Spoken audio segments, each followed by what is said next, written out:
Good afternoon, Yeah. ladies and gentlemen. My name is Janari Outlaw Moore. This is Leah Kelly. Today we're here to discuss our thoughts and opinions on the recent events that have been going on in regards to police brutality.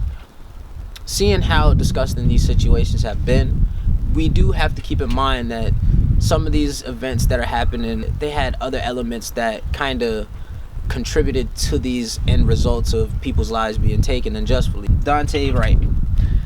That situation was a traffic stop that went horribly wrong. Now, many people are going up making memes and making jokes in relations to the situation. Not the people in Minnesota, but, across the country, saying, how could you confuse the idea of having a taser with a pistol?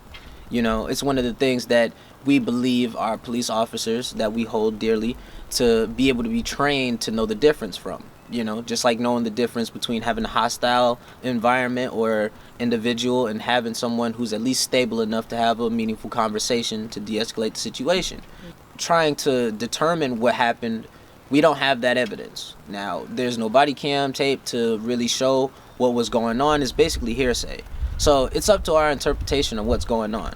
All that they're saying is that the police officer, Kim Potter, was responsible for the situation, and she's been arrested as of recently, and I couldn't help but apply the same situation to the event that happened with Botham John back in 2019 when Amber Geiger, the female police officer, went inside of his home and shot him because she believed that it was her house that she was walking into. It sounds crazy and ridiculous, trust me, which is why she's serving 10 years.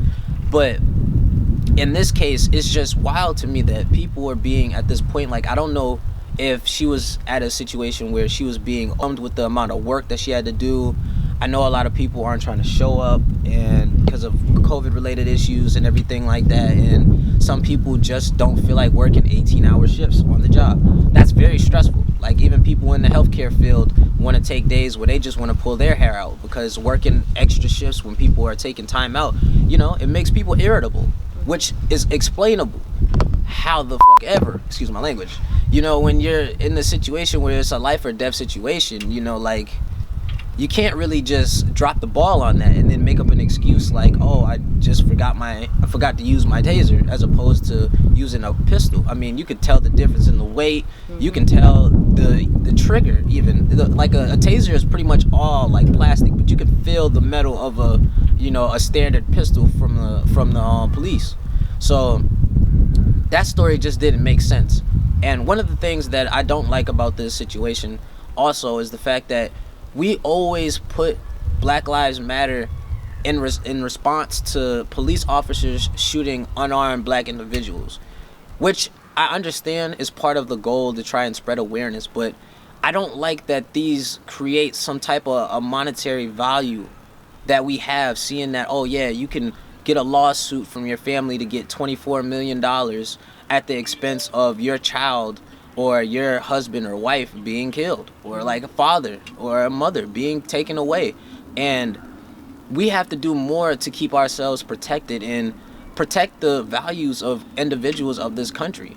It's more than just having people sit here just saying, yeah, white people are all bad, don't trust cops. Because if someone were to break into our house, I know we're not going to call our homies to just ride up. We're going to call the cops. They're going to handle this. But we can't have faith in police if we keep seeing situations like these. What you mentioned about how they're utilizing it for, what was it, Jeff Bezos? Yeah, Jeff Bezos. Yeah. Apparently, this is what happened with Jeff Bezos' wife. I believe her name is Mackenzie, the divorce. Yeah. But she had made large donations to various charitable causes, and a lot of those had to go against racial injustices. Now, there's a discrepancy with that information with her donations, because when you see a lot of the Black Lives Matter organizers across the country that are directly attached to the BLM moniker, so they get direct incentives based on the work that they've done since like 2014 when this originally began and everything. But now that people are in these situations where it's building across the country, and we're getting to the point where we have people in Berlin and Germany and South America and Africa, everybody's supporting the BLM cause.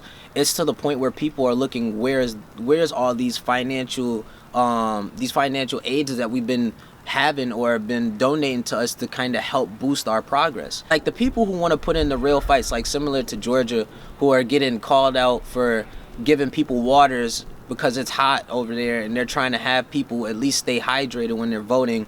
But that's supposedly they're trying to do like voter suppression because it's influencing the voters because they're giving out water, which doesn't make sense to me, right? I didn't know they did that. Considering that there's people who literally donate hundreds of millions of dollars to campaigns. So you're telling me they're not motivated? Like, if I give you $20 million to fund your campaign, you can make me the senator. That's not any type of coercion. When it comes to like minorities just trying to have like the basics of like living conditions, or even like the ability to have like the ability to vote, to make the substantial change that we're fighting for, that we get publicized for. You see it in the NBA, the NFL, doing the Black Lives Matter on the courts and everything. Like, what does that matter? It's not to the point where I'm just saying like, yeah, we got to kill all white people, because it's not like that. There's a lot of people who are just confused. Like the misinformation that we have, like the algorithms that we have within our phones, our computers, or whatever, we'll get information that we want to see. Like if I hate people, right, I'm gonna get a bunch of information that proves my case that I should be hating people. But the thing that I want to encourage people to do is to be open-minded about these things. I'm just as mad seeing black people get murdered by the police, but then again, I'm just as mad as seeing a 3-year-old boy get killed in my home state, over something that can't even be explained because of the no snitching policy, which is currently a black thing. Now, I don't like that. Yeah. You know what I mean? I don't want to say, oh yeah, black people killing each other. It is what it is. Yeah. And I understand. People kill in proximity. It has nothing to do with them specifically targeting a race.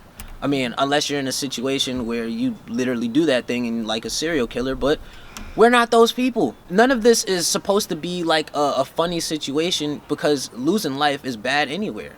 And you don't want to see these things happen to any race, individual, child, or an adult, because it's unnecessary. People don't need to die just because of an accident, because you're going to see a lot of people trying to do a lot of riots. People are going to start trying to loot again, which is going to create a lot of backlash for the black community all over again. And it's going to make these situations where police officers taking people's lives because they are in fear is going to justify it. You got to understand what game we're playing nowadays, man. It's not just about, oh, you're in the wrong time or the wrong place. Like, some of these situations could be avoided if you just know how it works. Lieutenant Karan Nazario, and I know people are just seeing this right now, the young man who was I think he was a medic in the military, and he just got maced by 2 officers over in Windsor, Virginia.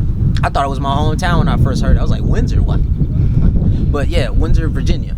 And seeing these type of situations happen, like, it makes little to no sense to me.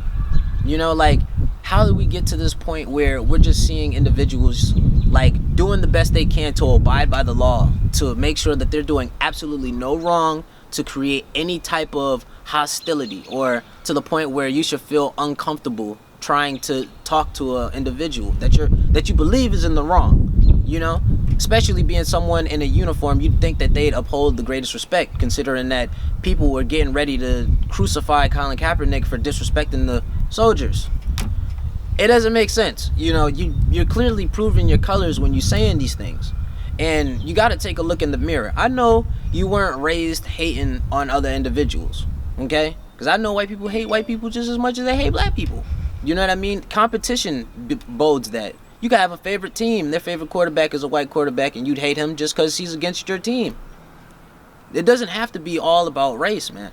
These people are just not good individuals. And I'm tired of putting the blame on a whole race or a whole gender or a whole community off of 1 or 2 bad apples. But you have to call it out to make it real. They didn't have a badge, you know, and I did the same thing to my friend Aaliyah over here. My black ass will be in jail. But people, I just want you to take your time.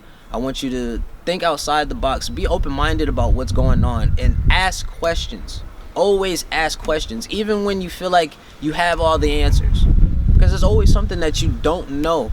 At the end of the day, somebody can have information or perspective or another set of eyes that you didn't see something they might have saw. You know, share your thoughts with us. Make sure you like, comment, and subscribe. And you know, maybe we could come up with a solution on our own to come together for the greater good of the United States, as opposed to just making Black Lives Matter work or just making Blue Lives or whatever work. We need to come together as humanity. Yeah. Humanity first.